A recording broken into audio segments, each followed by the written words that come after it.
oxygen. You need to breathe in order to stay alive. For your body to stay alive, you need oxygen. And everyone in this hall knows that if you are deprived of oxygen, you will only be able to survive for a very short amount of time, and then you will die. Agreed? Now, the heart also needs oxygen. And it's interesting because the trees, what do they give us? They give us oxygen.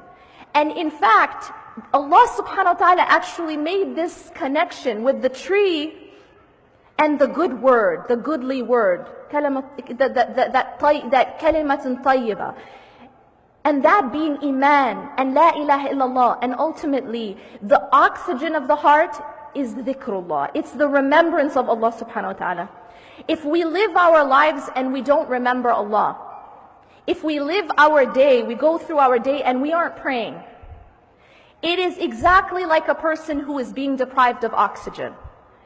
And I don't need to tell you, we don't need an MD up here to tell you what's going to happen to that person.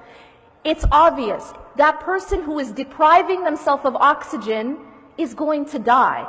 And this is the state of those people's hearts who are not praying, or who are abandoning salah, or who are, they're not praying on time, or they don't have a connection with the words of Allah, the book of Allah.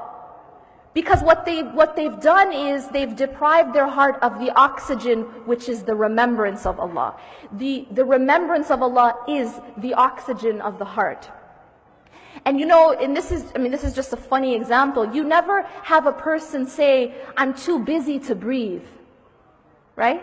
You don't have anyone say, I'm in a really important meeting, so I'm going to breathe tonight. Or I'm not having a good day, so I'll leave breathing till tomorrow. Because I'm really down, I'm not in a good mood.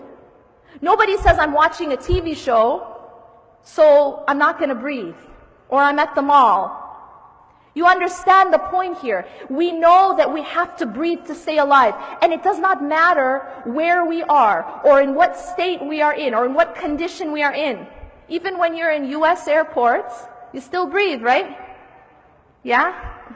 What happens when salah time comes and you're in an airport? Your salah is your oxygen. You cannot think of it as anything less. And if you do, that's why your heart ends up dying. Really, it isn't rocket science. When people want to understand why they're having a spiritual crisis, it really is not complicated. It always goes back to the salah, because the salah is the life of the heart. And a person has to first abandon the salah, or somehow put salah aside, in order to be able to get off the straight path. So the salah becomes a protection, and it is also the life of the heart. Now, we also know to take care of the body, we need food. We have to feed the heart. What is the food of the heart? It is also the remembrance of Allah.